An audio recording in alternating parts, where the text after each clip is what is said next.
Boa tarde, pessoal. Vamos dar início aos trabalhos da tarde. Vou apresentar aqui as nossas palestrantes. Todo mundo acomodado aí já? Tranquilo? Vou começar do mais curto para o mais longo. À minha direita, Daniele Salviano Pereira Silva, defensora pública do Estado de São Paulo, subouvidora na Regional Infância e Juventude da Defensoria Pública. No canto, Enedina do Amparo, Dina Alves, coordenadora do Departamento de Justiça e Segurança Pública, EBC-CRIM, advogada, atriz, feminista negra abolicionista, pesquisadora na área de gênero, raça e classe, doutoranda em Ciências Sociais pela PUC São Paulo, autora da pesquisa Rés Negras, Juízes Brancos, uma análise interseccional de raça, classe e gênero na distribuição da justiça criminal em uma penitenciária feminina de São Paulo. Membro do Coletivo Autônomo de Mulheres Pretas de São Paulo, Adelinas. E ao meu lado esquerdo, Valéria Cristina de Oliveira, professora adjunta do Departamento de Ciências Aplicadas à Educação, DECAE, na Faculdade de Educação da Universidade Federal de Minas Gerais. Realizou estágio de pós-doutorado no Centro de Estudos da Metrópole entre 2016 e 2017. Possui doutorado em Sociologia pelo Departamento de Sociologia da UFMG, com estado na Florida State University. Mestrado em Sociologia e graduação em Ciências Sociais, ambos pela UFMG. Possui experiência em análise quantitativa de informações, com ênfase em temas referentes à sociologia da violência e do conflito por meio de trabalhos sobre vitimização, efeitos de vizinhança e gestão da informação de segurança pública. Suas publicações estão relacionadas aos temas da vitimização, efeitos de vizinhança e medo de vitimização. É isso. Uma salva de palmas para começar.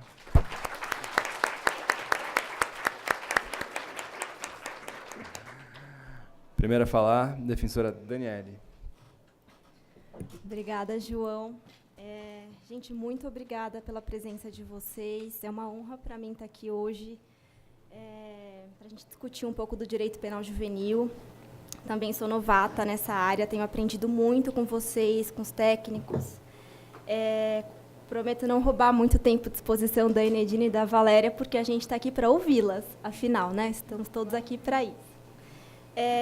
Bom, estou no Brás há mais ou menos 6 meses, sou subouvidora da Regional, já sou defensora pública há mais de 5 anos, sempre atuei com defesa criminal, defesa de adultos, nunca trabalhei com adolescentes.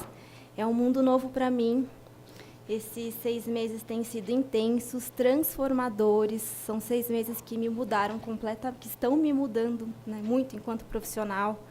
Cheguei num mundo novo e estou aí nessa virada. Enquanto subouvidora da unidade, pensei em falar um pouco para vocês sobre nosso fluxo de denúncias de tortura e sobre a nossa atuação contra a violência institucional, que eu vou expor mais ao final aqui da minha pequena palestra.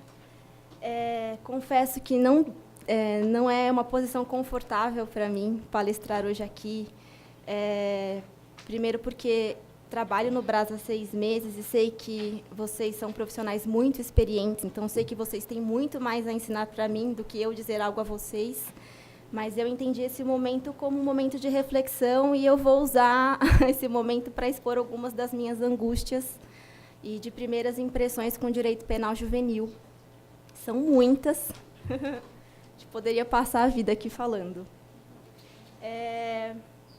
Bom, eu vim de vara singular, vim da defesa do adulto, e eu pensei que no Brás eu trabalharia basicamente com a mesma coisa, com os mesmos temas, só que com adolescentes.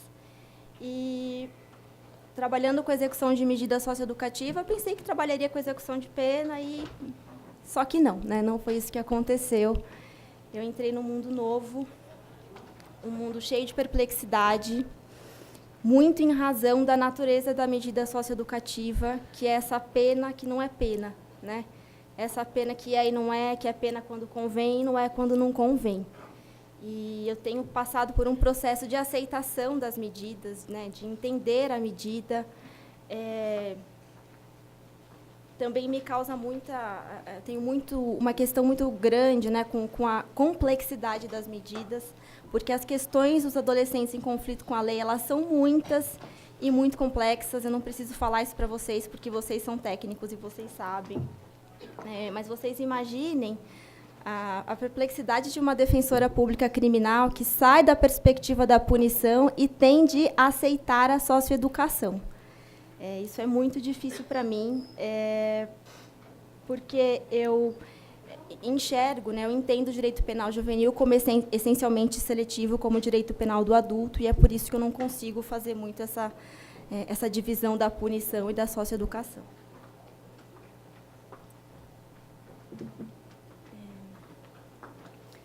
Entrando um pouco no tema violências institucionais, o que me incomoda muito, né, é o fato do adolescente ter menos garantias que os adultos, né? Garantias processuais, direitos, enquanto réu, enquanto acusado, né? Então, não sei quantos aqui têm formação jurídica, mas, sei lá, para falar do mínimo, do básico, né, do princípio da legalidade. A gente estuda legalidade logo nas primeiras aulas de direito penal, princípios do direito penal, princípios da pena. E aí, quando você se depara com a medida socioeducativa, você entende que nem isso é garantido ao adolescente, né? O que a gente entende por princípio da legalidade quando a gente estuda pena, né? Que a lei penal ela tem que ser prévia, estrita e escrita. Mas o adolescente está submetido a uma medida indefinida, extremamente subjetiva. Então, vocês imaginem a angústia de um adolescente que cumpre medida de internação e ele não sabe quando vai sair, e ele sabe que a soltura dele está condicionada à avaliação de um corpo técnico, de uma equipe técnica, uma avaliação extremamente subjetiva, né? Outra questão, dentro aí dessa inevitável comparação entre as penas e as medidas, outra violação que eu enxergo é essa confusão que a gente tem entre o sujeito e o ato praticado, né? A gente, no direito penal, já fala há muito tempo, a gente já discute há muito tempo o direito penal do fato, o direito penal do autor, mas isso ainda, né, não pegou aqui na medida socioeducativa, aqui no direito penal juvenil.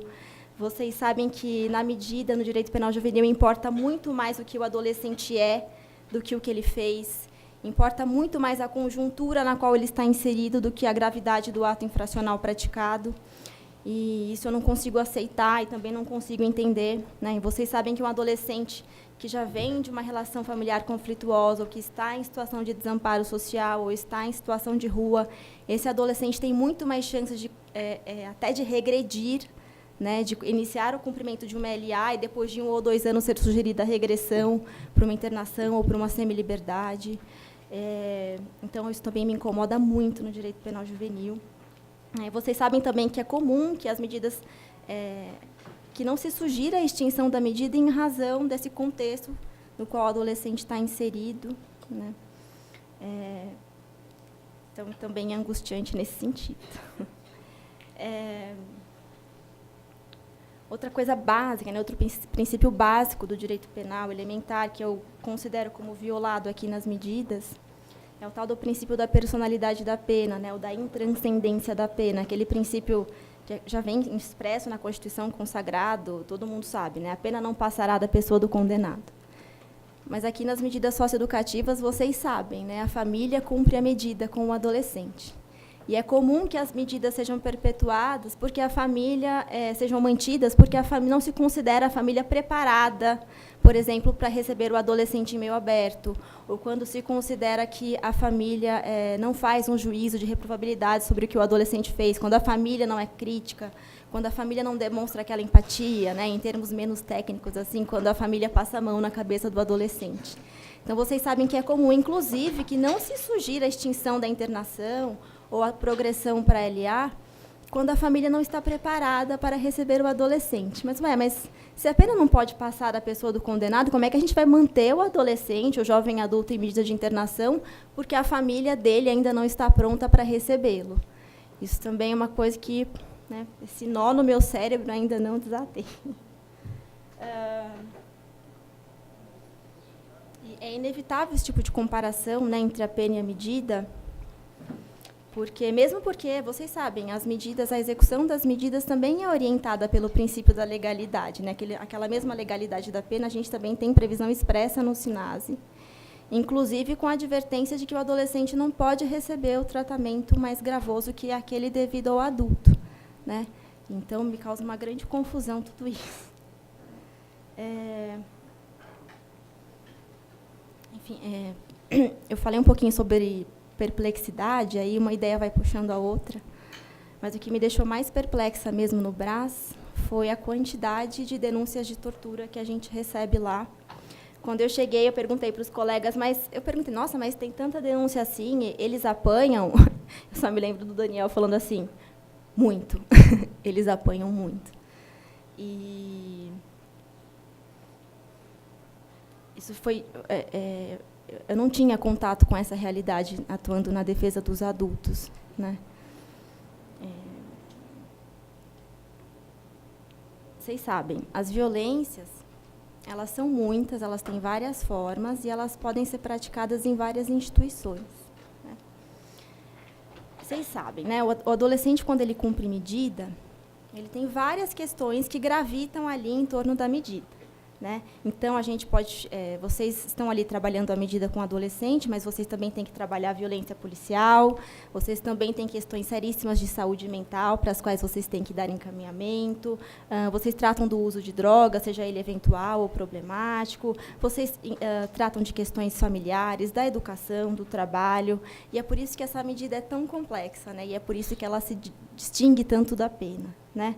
E a gente pode observar ou tratar as violências institucionais em cada uma dessas vertentes, né? Então, a gente pode pensar na violência institucional, quando um adolescente é inserido numa comunidade terapêutica, ou da violência da escola, né? Quando a escola nega para o adolescente uma vaga porque ele é um adolescente em conflito com a lei, está em cumprimento de medida, ou vocês que são técnicos do meio aberto, que têm que lidar com a violência policial todo dia, convence, né, como a gente ouviu de manhã, né, convencer o adolescente a continuar cumprindo a medida, apesar de saber que no trajeto ele vai passar por uma abordagem policial truculenta e motivada, né, e vocês lidam com as violências institucionais todos os dias, vocês trabalham com isso. E eu tenho aprendido muito isso com vocês, né. Talvez essas violações decorram, né, da nossa crença de que a privação de liberdade, a inserção dos indivíduos em instituições totais sirva para resolver as questões da vida, né? Então, a gente tende a acreditar que o adolescente que praticou um ato infracional vai melhorar quando ele passar um tempo na Fundação Casa, ou que, quando existe um conflito familiar agudo, que a solução é colocar o adolescente num abrigo e aí, dali para frente, ele estará protegido. Ou então que o caminho natural para o adolescente que faz um uso problemático de drogas seja passar um tempo numa clínica ou numa comunidade terapêutica, né?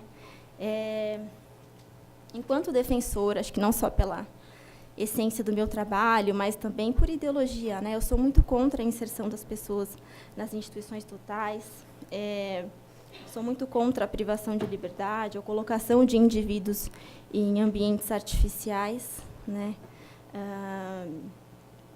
Embora vocês pensem que existam, né, e de fato haja instituições boas e profissionais muito sérios e muito comprometidos, ainda assim, os efeitos da inserção do indivíduo no ambiente artificial são sempre muito negativos, né? Então, eu anotei alguns aqui, são, entre eles, né, a despersonalização, a perda da autonomia, a incapacidade de se enxergar inserido em outros ambientes, a extrema dependência da instituição, a incapacidade de se enxergar fora da instituição, a submissão a um regime hierárquico rígido e, em casos extremos, a violação sistemática de direitos, né? Então, só para dar um exemplo, recentemente eu fiz uma audiência de uma menina que estava há muito tempo em internação, e a equipe técnica, de forma brilhante, muito sensível, sugeriu a saída dela, apesar da prática de uma falta disciplinar, porque eles enxergaram justamente isso. Ela tem medo, né, de sair, ela tem medo da liberdade. Ela nunca se viu, ela nunca se enxergou vivendo fora da prisão, fora da fundação, e a gente sugere a extinção da medida por conta disso, né? Então, isso me tocou muito. Essa audiência foi muito chocante para mim. Eu nunca tinha experimentado isso na prática, né?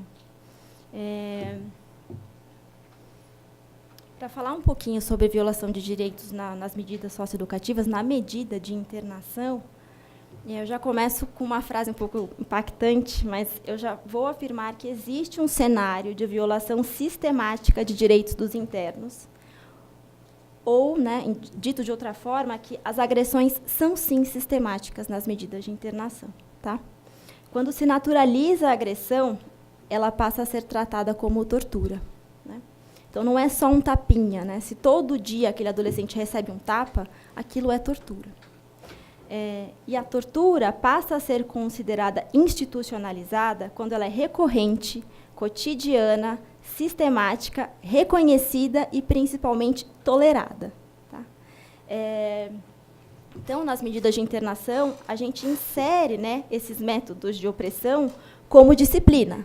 E aí a gente já pode falar, no fim, na extinção da socioeducação. Né?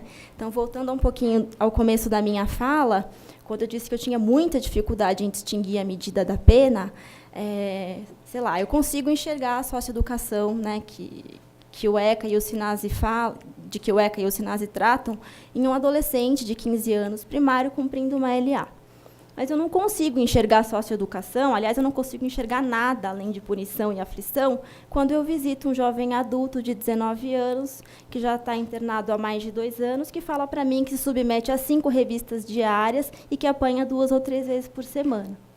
Né?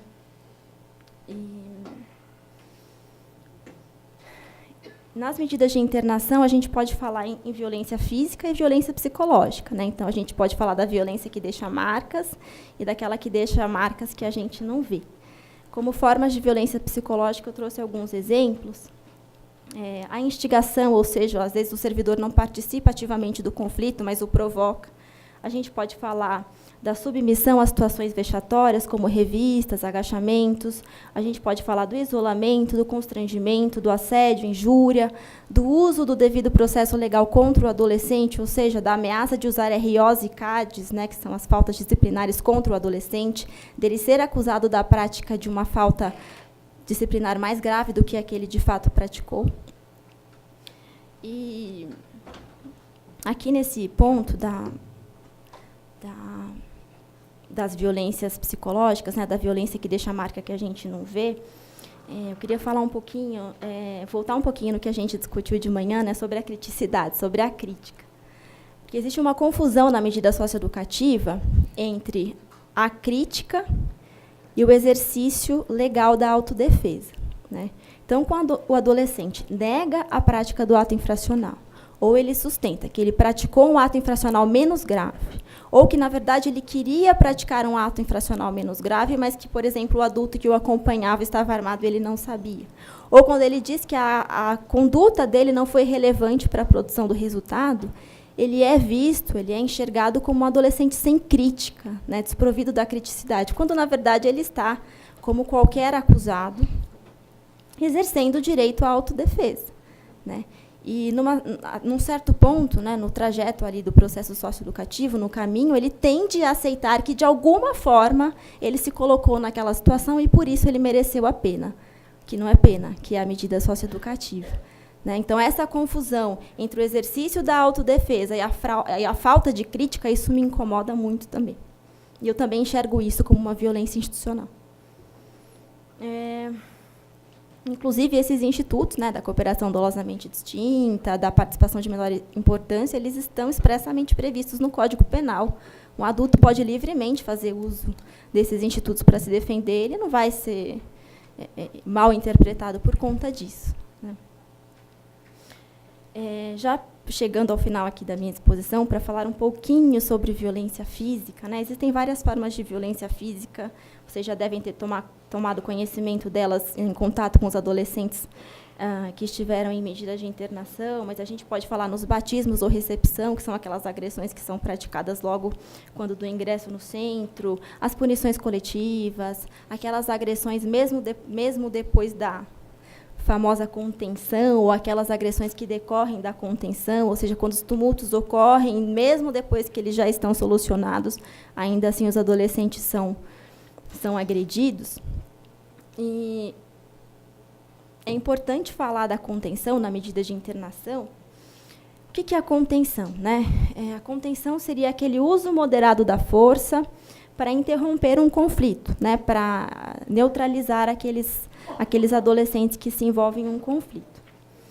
Só que, na medida de internação, a gente acaba banalizando o conceito de contenção. Então, tudo passa a ser contenção.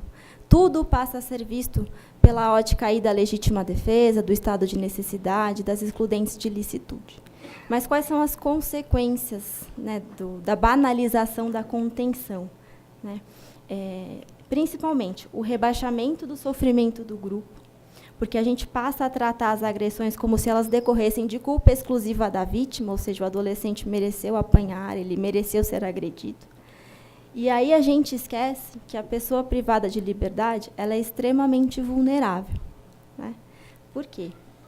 Porque essa pessoa ela já está extremamente subjugada por um corpo funcional organizado, porque essa pessoa não tem acesso a instrumentos para sua própria defesa, porque essa pessoa tem inúmeras dificuldades para denunciar a agressão que ela sofreu. E é nesse aspecto que a gente pode falar, sim, em banalização do conceito de contenção. Tá? E o pior, né, depois da agressão, que já é uma violência institucional, todo o caminho que o adolescente percorre para fazer a denúncia já é permeado por outras violências institucionais, né? Então, ele é agredido, vai para a delegacia. E, na delegacia, ele nunca é tratado como vítima, sempre como autor do fato, sempre como agressor.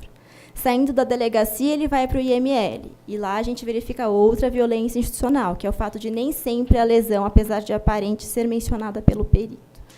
E aí, depois, ele volta para a unidade e ele tem que esperar dias para contar a agressão ao familiar, ou então para mencionar a agressão para a sua equipe técnica para que seja preenchido um formulário de agressão, ou então para esperar a visita de um defensor para formalizar a agressão, fazer um pedido de audiência, né? E é por isso que o caminho do denunciante já é permeado por outras violências. E, às vezes, a resposta que o sistema de justiça dá também é uma violência, né? Na medida em que, nessas audiências de agressões, a gente acaba falando muito também na bendita contenção. Eu acredito que a resposta do sistema de justiça também é uma outra violência institucional. Enquanto defensor, enquanto subouvidor, é óbvio que a gente nunca vai falar que o direito penal é o instrumento adequado para lidar com essa questão. A gente sempre vai tentar entender que o Estado tem que ser politicamente responsabilizado, e é por isso que a gente faz pedidos individuais, mas o que os colegas têm entendido lá é que a nossa luta é coletiva. Então, para falar um pouquinho do histórico da nossa atuação contra a violência institucional, a gente tem 2 ACPs recentes, são ações civis públicas recentes, uma de 2015 e outra de 2017, em razão de violação de direitos nas unidades Guaianazes 1 e Nova Vida. Essas 2 ações ainda estão em andamento, mas as 2 liminares foram parcialmente deferidas, e nós encaramos essas medidas, interpretamos essas decisões como uma grande vitória. E vocês devem ter ouvido falar também que, em 2015, os colegas do Brás acionaram a Corte Interamericana de Direitos Humanos por sua comissão. E o governo brasileiro foi, sim, responsabilizado numa decisão cautelar, e a decisão foi no sentido de que o governo brasileiro adotasse medidas para preservar a vida e a integridade pessoal dos adolescentes internados ali, que, sem dúvida, também foi uma grande vitória para nós. Essa cautelar teve bastante repercussão. Eu não estava no Brás, mas os colegas que estavam lá trabalharam muito por isso.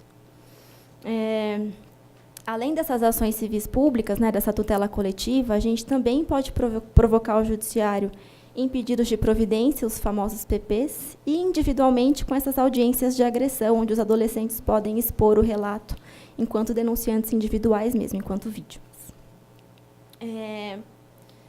Bom, enquanto subouvidora, para falar um pouco sobre o fluxo de denúncia de torturas,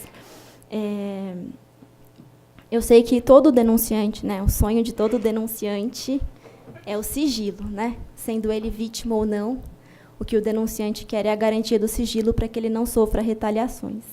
Há instrumentos na lei para que o sigilo seja garantido, mas a gente não pode afirmar que o sigilo é absoluto, né? Ele não é absoluto na medida em que a pessoa denunciada, como qualquer acusado, tem o direito de conhecer a extensão da acusação para se defender. Tá bom? Apesar disso, caso vocês queiram continuar fazendo denúncias informais e denúncias anônimas, também é nossa missão trabalhar a partir dessas denúncias. Mas, caso queiram se identificar, é importante que as denúncias de tortura sejam bastante completas, que elas tenham um relato sempre muito detalhado do que aconteceu, com a identificação dos agressores, por nome ou outras características que possibilitem a identificação, que elas tenham a indicação de horário, local dos fatos, testemunhas, descrição das lesões e tudo que vocês puderem expor quando preencherem um relatório ou informativo com algum relato de tortura. Tá? Quero aproveitar aqui a oportunidade para agradecer os técnicos que fazem denúncias, os técnicos do meio aberto que denunciam a violência policial, os técnicos da Fundação que fazem manifestações com os relatos de tortura que eles recebem. Vocês são bravos e, enfim, merecem não só o nosso apoio, mas também a nossa admiração. E quero me colocar à disposição de todos lá no Brás, enquanto subouvidora. A gente está num momento em que a gente critica tanto, né, esse modelo representativo, e estar ali na subouvidoria, no instrumento de exercício da democracia participativa, me traz um pouquinho de alento, e é por isso que a gente está à disposição de vocês. Muito obrigada pela atenção, e é isso.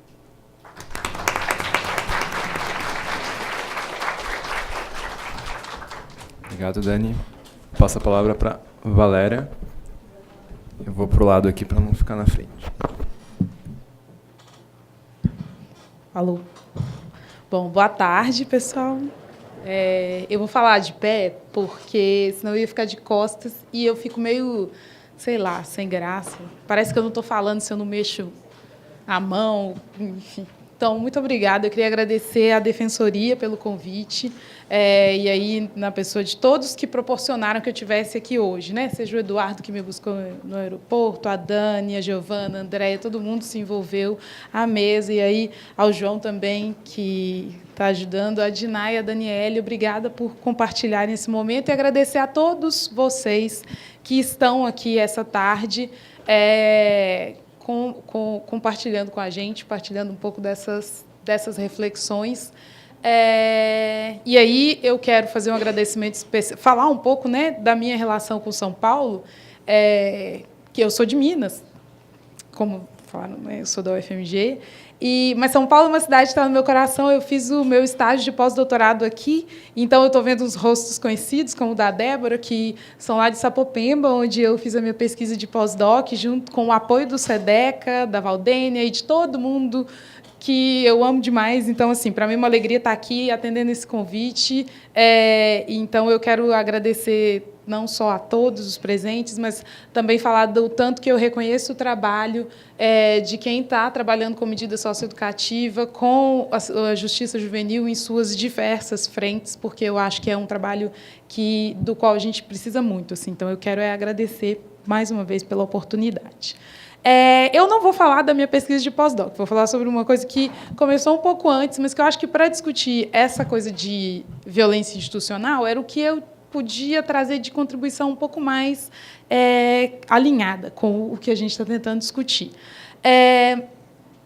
Qual que é a ideia, né? A gente sabe que a discussão sobre violência policial é uma daquelas que vira e mexe, volta para o nosso debate e aparece de diferentes maneiras, seja quando a gente discute as medidas, a abordagem, a dificuldade dos adolescentes em participar, em comparecer, em estar no serviço, seja quando a gente discute o genocídio da juventude negra, enfim. Mas aqui eu queria trazer alguns resultados de pesquisa que não necessariamente estão lá nessas violências que chegam ao conhecimento das instituições. Podem sim, mas não necessariamente. Então, eu estou trazendo resultados de uma pesquisa quantitativa, então, dessas que geralmente o pessoal bate a porta da gente, a gente não necessariamente recebe com tanta alegria, né? Pesquisador, aquele monte de pergunta, é uma pesquisa domiciliar que foi realizada entre 2010 e 2012 no Brasil inteiro, que é a Pesquisa Nacional de Vitimização. A ideia era levantar informações sobre o evento, sobre situações das quais a população brasileira tivesse sido vítima dentro do período de referência da pesquisa, que eram 12 meses antes do momento da entrevista. Foram realizadas mais de 78 mil entrevistas em todo o Brasil. Então, é um bom retrato das percepções e das experiências relacionadas à vitimização para a população brasileira em geral. E por que é interessante pensar nesse tipo de pesquisa? Porque nem todo tipo de evento de violência da qual a gente é vítima se torna registro oficial de crime. Então, não vem ao conhecimento das instituições, não chega a se tornar um registro oficial. Então, as pesquisas de vitimização, como essas, elas cumprem um papel interessante. Que é, claro, que parte das coisas que eu vou apresentar aqui, vocês vão me dizer, a gente já sabe, a gente já conhece, e isso faz parte da nossa rotina, como educadores, como técnicos. Mas é interessante pensar que, mesmo quando a gente toma como referência um número tão grande de questionários, essas evidências se tornam aparentes do ponto de vista empírico, também como resultado de pesquisa quantitativa. Então, é um pouco esse o meu objetivo aqui hoje. Então, dentro de que perspectiva que eu vou trabalhar esses resultados, né? Tentando falar um pouco sobre a relação entre isso que a gente chama, entre o que a gente vive e experimenta como sendo um Estado democrático, como esse que nós nos intitulamos. Mas falar um pouco sobre a relação entre essa democracia e violência, que, a princípio, seria aquilo que a gente chama de uma relação paradoxal. Então, se a gente avança no país a partir da década de 80, né, do final da década de 80, em direção ao fortalecimento das instituições democráticas, por outro lado, esse fortalecimento dessas instituições, que hoje a gente nem sabe que são tão fortes assim, não foi acompanhado de uma redução dos indicadores de violência, muito antes, pelo contrário. E isso parece contraditório. Violência não condiz com democracia. Como que é possível isso? Então, principalmente quando a gente observa situações em que os agentes que deviam proteger a população e proteger os cidadãos são aqueles que agem de maneira violenta ou agem colocando em risco as garantias de direitos civis, políticos e sociais da população. Então, o avanço dessas violências institucionais, principalmente relacionadas aos profissionais de segurança, coloca para a gente um desafio, que é pensar, afinal de contas, nós somos democráticos ou não? Dentro dessa perspectiva, esses são dois de vários conceitos que tentam qualificar essas democracias que, no Brasil e em outros países da América Latina, nós experimentamos. Então, um desses conceitos é esse de democracia disjuntiva. E outro que tem se tornado mais comum, que é de democracia violenta. Qual que é a ideia da democracia disjuntiva? Justamente esse quadro que eu trouxe. Apesar do sucesso das instituições, como a Constituição, o Estado Democrático de Direito, os cidadãos ainda são alvos frequentes de violações. E aí, violações das mais variadas ordens. E aí, a Daniele mencionou algumas, né? A escola, a polícia, várias instituições, a justiça, que deveriam proteger esses cidadãos e que, por contrapartida, são próprios agentes dessas mesmas violações. Isso a gente poderia classificar como sendo uma democracia do tipo disjuntivo, ou seja, é como se a gente não tivesse conseguido ainda alcançar um modelo democrático em que seria possível superar essas questões. Porém, uma outra abordagem que tem se tornado também bastante comum para discutir as características das democracias latino-americanas, entre elas a brasileira, é essa noção de que, na verdade, a gente vive uma democracia violenta. E violenta no sentido de que existe nessa sociedade um pluralismo violento que permeia as relações, tanto institucionais quanto as relações interpessoais. Então, é difícil pensar na superação, em alcançar um momento em que a gente vai ter essa democracia plena, de sucesso das instituições e de superação das violências, uma vez que essa violência ela se faz presente em vários meandros das nossas relações institucionais e interpessoais. Então, esses autores eles estão tentando olhar para isso. o Estado de Direito não necessariamente é contraditório à permanência dessas violências, porque o próprio Estado opera essas violências em suas diversas frentes. Parece uma visão mais pessimista, mas, ao mesmo tempo, parece uma visão mais próxima do que a gente vive. Porque é isso. Pensar em como o Estado ele atua de formas variadas, de maneira violenta, em direção aos seus cidadãos, parece próximo daquilo que a gente experimenta quando olha para a justiça juvenil, quando olha para as periferias, para a relação que as polícias estabelecem com a população. Dado esse quadro, fica mais fácil entender, por exemplo, resultados como esse que o Fórum Brasileiro de Segurança trouxe no Anuário Brasileiro de Segurança desse ano, que traz dados até 2017. Se a violência ela se torna parte de uma série de relações que o Estado estabelece com os cidadãos, isso faz com que atores como as polícias sejam alvo de violência e que pratiquem violência. Então, quando a gente olha para os números, é muito fácil pensar que não são só os jovens que morrem, né? Os policiais também morrem. Eles são também vítimas dessa violência que parece se escalonar nessas relações que são estabelecidas aí. Esses dados eles apresentam os resultados das mortes de policiais civis e militares vítimas de homicídio, né? Entre 2013 a 2017. Em todo o país, no ano de 2017, foram 367 policiais civis e militares mortos. Desses, a maior parte estava fora de serviço, que são esses 290 que aparecem ali na segunda linha, e a menor parte, 77, estavam em serviço. Em taxas, isso diz de 0,7 mortos a cada 1.000 policiais na ativa em 2017.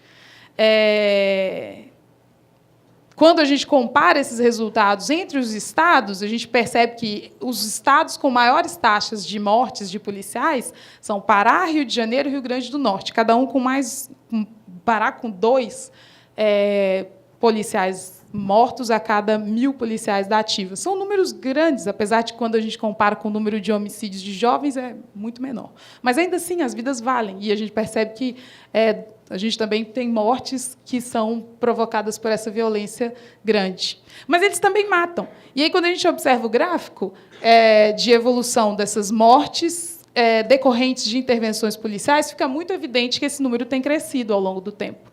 Então, de 2013 até 2017, a gente parte de 2.200 mortes em 2013 para 5.144 em 2017. Isso representa 8% das mortes violentas ocorridas em 2017. Então, 8% das mortes violentas ocorridas no país em 2017 foram provocadas em situações de intervenção policial. São Paulo é o estado com o maior percentual dessas mortes, que passam de 19%. Então, 19,5% os homicídios em São Paulo caíram, todo mundo sabe. Mas, quando a gente observa a participação das intervenções policiais dentre os homicídios, a gente observa o quanto isso ainda é grande. Então, quase 20% das mortes dos homicídios, das mortes violentas no estado, são ocasionadas em situações de intervenção policial. Agora, qual que é o ponto? As mortes elas são o extremo da violência. Essa violência institucional, por outro lado, ela está presente em outras relações, e a gente não consegue medir quando olha para esses números de homicídio. Isso já chegou lá no final. Então, as pessoas já estão morrendo.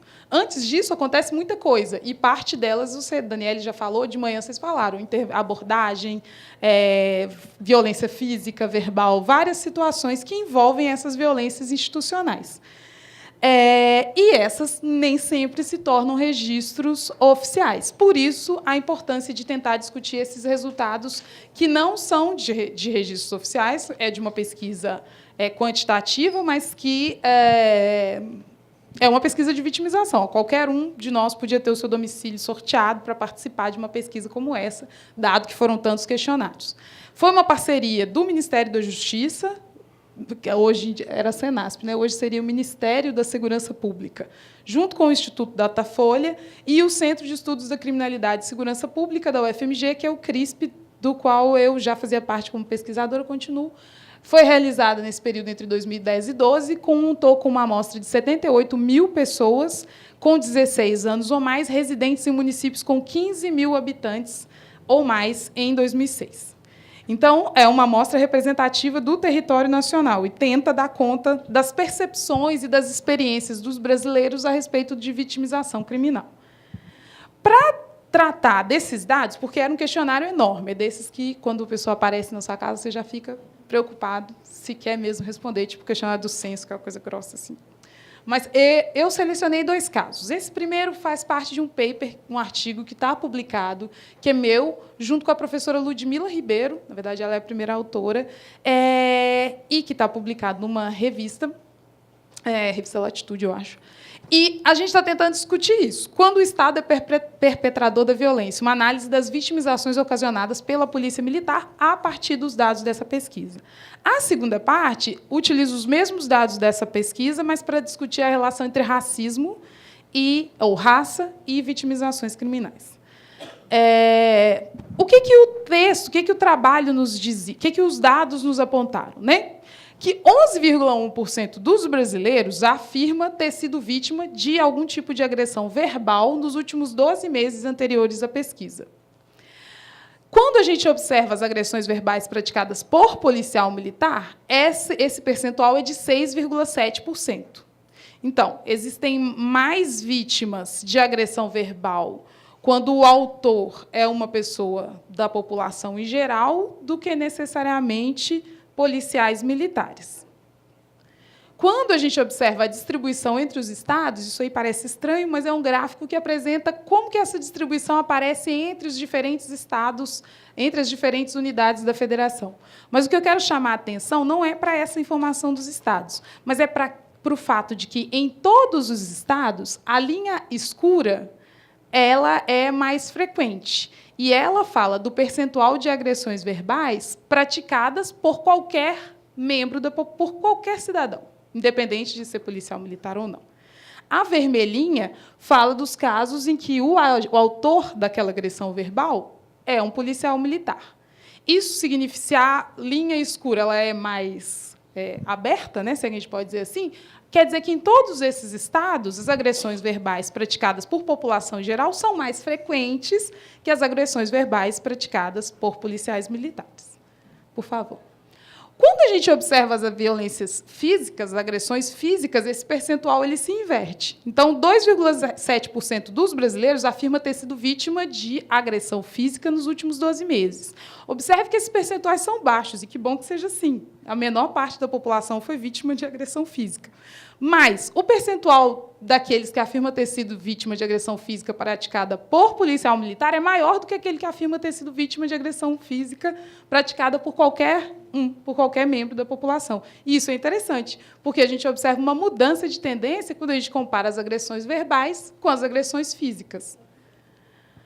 E aí, olha lá, o gráfico já fica mais estranho. Mas o que é fundamental é entender que, se o azulzinho, aquela linha mais escura, ela fala sobre as agressões praticadas pela população em geral, antes ele estava maior, do lado de fora do gráfico. Agora, ele é menor na maior parte dos estados. São poucos os estados em que as agressões físicas praticadas por população em geral excedem as agressões físicas praticadas por polícia militar. Então, na maior parte dos estados, onde a linha vermelha ela aparece do lado de fora do gráfico, a gente tem uma frequência maior de agressão física que é praticada por policial militar do que por população em geral. E assim vai. Santa Catarina, Sergipe, Goiás, Espírito Santo, Bahia, Rio, Minas, Amazonas, Alagoas, Tocantins, e a maior parte deles, com exceção de Roraima, Maranhão, Pará, Mato Grosso do Sul e Amapá. Qual que é a questão que a gente discute?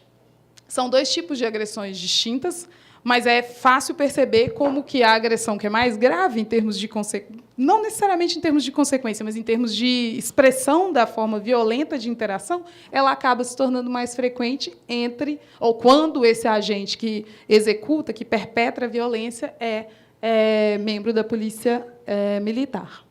Então, as pessoas são mais vítimas de agressão verbal praticada por alguém da população em geral e são mais vítimas de agressão física praticada por policial militar. O que é importante desse dado? Aqui a gente está falando da população em geral, não são populações, porque A polícia, sempre que a gente apresenta dados relacionados à violência institucional, tem uma resposta sobre o perfil das pessoas, que são pessoas em situação suspeita, e assim por diante. Mas são entrevistados, pessoas que estavam na sua casa que responderam esse questionário, independente do tipo de envolvimento que elas tenham com algum crime ou ato infracional. Isso é uma informação importante.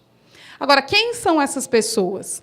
A maior parte delas é homem, é do sexo masculino. Quando a gente compara aqui as agressões físicas praticadas por policiais militares e as agressões físicas praticadas pela população em geral, isso fica muito evidente. A barrinha escura são as agressões físicas praticadas por policiais militares.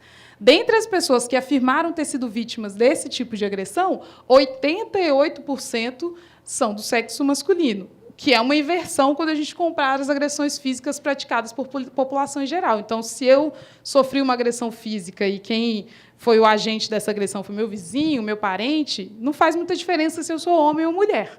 Agora, se a vitimização se deu por parte de uma intervenção de polícia militar, a chance é muito maior de que eu seja do sexo masculino. Em relação à idade, de maneira geral, as agressões físicas elas estão associadas a pessoas mais jovens, com até 34 anos. Mas esse perfil, com mais de 25 e até 34 anos, é o daqueles com maior chance de ter sido vítima de agressão física provocada por um agente da Polícia Militar. Eu, a princípio, tinha imaginado que fosse o contrário, que os mais jovens fossem o maior percentual, mas os outros chegaram lá. Quando a gente observa as informações em relação à cor, raça, essa diferença ela fica mais evidente quando a gente observa os percentuais de vítimas daqueles que se declararam pretos. Então, entre os pretos, no que diz respeito à agressão física praticada por policial militar, esse percentual é de 16%, contra 12,1% do total da população. Agora, quando a gente observa esses números, ainda não tem uma análise estatística muito refinada, é uma descrição. E aí, por isso, a gente construiu esse segundo estudo que está tentando estimar, de fato, como essas características, principalmente aquelas ligadas à cor, raça, se relacionam a outros fatores que podem ajudar a explicar a vitimização criminal por parte de agentes da Polícia Militar. E aí se dá a construção desse segundo caso, desse segundo estudo de caso que eu apresento hoje, que é uma discussão sobre vitimização criminal e raça. É um texto que eu escrevi com o professor Cláudio Beato e outros dois colegas, Gabriela Gomes e o Davi Caminhas, e que ainda não está publicado, a gente está concluindo, mas que tenta responder a algumas perguntas. E essas perguntas elas tentam dialogar, em alguma medida, com duas possíveis explicações a respeito da relação entre raça e vitimização criminal, de uma forma geral. Quando a gente pensa em vítimas de crimes, sempre vem a ideia de que essa vitimização ela é mais frequente dentro da população negra, população de pretos e pardos. E existem discussões a respeito de quais seriam as razões para que isso acontecesse.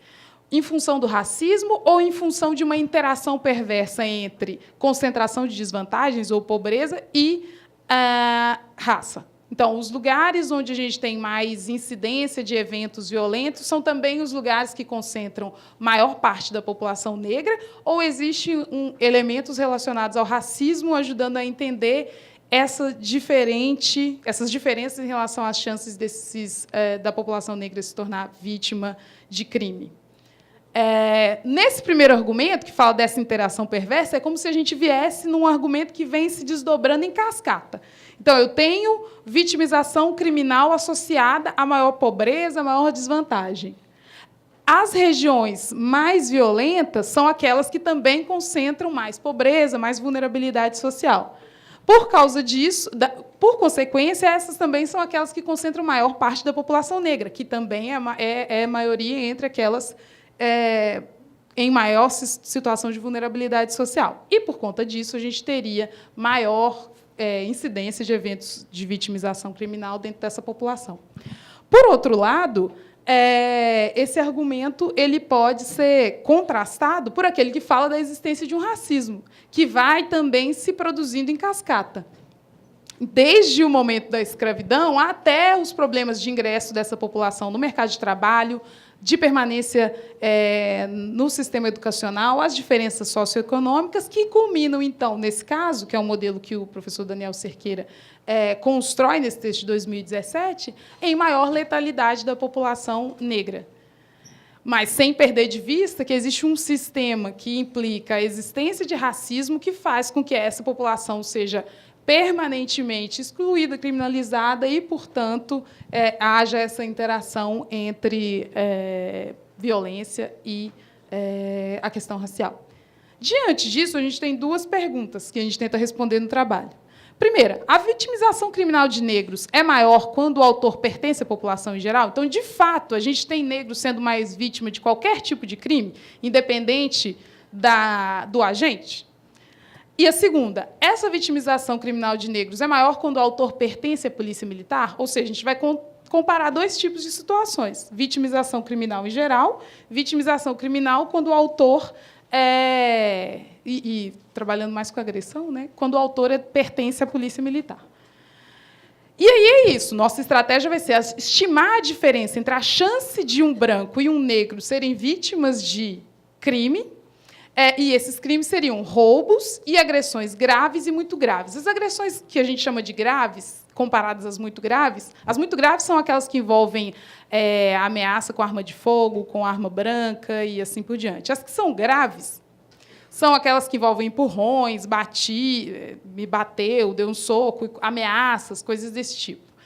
E agressão física que tenha sido praticada pela polícia militar. Só que não adianta só fazer a descrição, a gente vai tentar estimar essa chance, mas fazendo o controle de outras características que também ajudam a explicar se a pessoa foi ou não vítima. O sexo, a idade, o estado civil, o nível socioeconômico, em que região do país que ela mora, se mora em capital, se mora em região de favela, se passa a maior parte do tempo fora de casa à noite, que pode ser uma variável que algumas teorias ajudam a explicar vitimização. Se participa de muitas atividades fora de casa e assim por diante. Então, os resultados que eu vou apresentar, eles dão essas chances, eles tentam estimar essa diferença entre negros e brancos quanto às chances de vitimização, mas sem perder de vista essas outras características que ajudam a entender e a explicar esse fenômeno. Pode passar. O que a gente percebe? Quais foram os resultados? Em relação aos roubos, o que a gente observa é que os pretos, aqueles que se declaram pretos, eles possuem 27,8% menos chances de reportarem ter sido vítima de roubo que os brancos. Quando a gente pensa nisso no agregado, o crime de roubo ele tem muito a ver com a posse de bens, com a atratividade e assim por diante. Então, a gente pode tentar explicar essas diferenças em relação ao viés socioeconômico. Em relação às agressões simples, ou aquelas graves e as muito graves, não existe qualquer diferença entre brancos e negros quando o autor dessa agressão é alguém da população em geral. Não faz diferença. Entre brancos e negros, segundo essa pesquisa, tem a mesma chance de apanhar de um colega, de um vizinho, de alguém conhecido, ou de ser ameaçado, em qualquer parte desse território, pelo menos nesse estudo que a gente fez. Agora, quando a gente observa a questão da vitimização por agressão física, em que o agente é um membro da polícia militar, esses números vão ficando um pouco diferentes. O que a gente percebe é que é evidente, a menor parte da população, 3%, que afirma ter sido vítima de violência física praticada por policial militar. Isso dá umas 2.000 pessoas, 2.270 pessoas. Mas, quando a gente compara entre as categorias raciais, o maior percentual é daqueles que se afirmam, se declaram pretos. Então, 4,8% do total daqueles que se declaram preto dizem já ter sido vítimas de violência policial física. Os pardos somam 3,2%. Se a gente soma os dois, né, a gente chega a 8%. Enquanto isso, esse percentual entre os brancos é só de 2,4%. Pode passar. Quando a gente observa esses resultados dentro daquele modelo que eu falei, em que a gente vai discutir a vitimização, mas controla pelas outras características, o que a gente percebe é o seguinte: a parcela da população que se declara preta tem mais de 40% mais chances do que um branco de se tornar vítima de agressão física praticada por policial militar. E os moradores de favela, quase 50%, 49,7% a mais de chance de se tornar vítima de violência física praticada por policial... Pode voltar. Por polícia militar. Outras características, como morar no interior, em comparação à capital, no norte, no centro-oeste, em comparação ao sudeste, ter maior nível socioeconômico, que é uma combinação de renda com escolaridade, idade, isso tudo diminui a chance de ser vítima de agressão física praticada por PM. O que é importante? Mesmo quando a gente controla as questões socioeconômicas, que são aquelas que ajudariam a explicar aquela hipótese da interação entre pobreza, entre concentração de desvantagens sociais, vulnerabilidade e raça, ainda assim existe um efeito significativo da raça ajudando a explicar a vitimização por agressão física por parte de policiais militares. Então, mesmo comparando duas pessoas com o mesmo nível socioeconômico, que moram na mesma região, com a mesma faixa etária, o negro vai apresentar uma chance maior de ser vítima de agressão física praticada por policial militar do que alguém que se declare branco. Essa diferença não foi significativa quando a gente observa os pardos, mas, em relação aos negros, fica bem evidente. Isso aqui é só um gráfico mostrando a mesma coisa. Pode passar. Então, o que esses resultados nos levam a pensar, né? Mesmo quando a gente controla essas outras variáveis que são importantes do ponto de vista da explicação socioeconômica, raça ainda tem um efeito importante para falar de violência física praticada por policiais. Então, é preciso pensar na questão da violência institucional que se dá por meio de agressão física relacionada à atuação desses atores na perspectiva racial também. E, claro, quando a gente observa os jovens, eles também são os mais visados, evidentemente, né? E se é um jovem negro, ainda mais. Então, os mais jovens, os homens, aqueles com baixo nível socioeconômico, os residentes em capitais, na região sudeste, possuem mais chances de afirmarem já terem sido vítima de violência física policial. Porém, ainda assim, mesmo que a gente pegue uma pessoa com todas essas características, se ela for preta, se ela se declara como alguém que é preto, essa chance ela é maior. Pode passar. Isso mostra que a gente tem evidências de que a população, em geral, isso não necessariamente é a população, o elemento suspeito, né, como as teorias, como esses argumentos aparecem, né, quando a gente conversa com os operadores de segurança pública, não são só os elementos suspeitos que afirmam maior frequência de eventos de agressão, de violência praticada por agentes da segurança pública, por profissionais de segurança pública, e aqui falando especificamente da Polícia Militar, por conta do contato maior que eles têm com a população. É evidente que jovens do sexo masculino e negro são os mais vitimados. Logo, a cor e a raça têm efeito na chance do indivíduo ser vítima de de agressão física. E isso não é observado quando a gente fala de outras agressões, como agressões verbais praticadas pela população em geral. Eu já falei isso. Repeti o mesmo negócio. Isso quer dizer, qual que é o desdobramento disso? Esses resultados nos levam a pensar sobre quanto de violência está escondida nas relações que a gente não consegue mensurar, que a gente não consegue medir, que não chegam na defensoria, que não chegam a lugar nenhum, mas que vão fazendo parte do cotidiano dessas pessoas.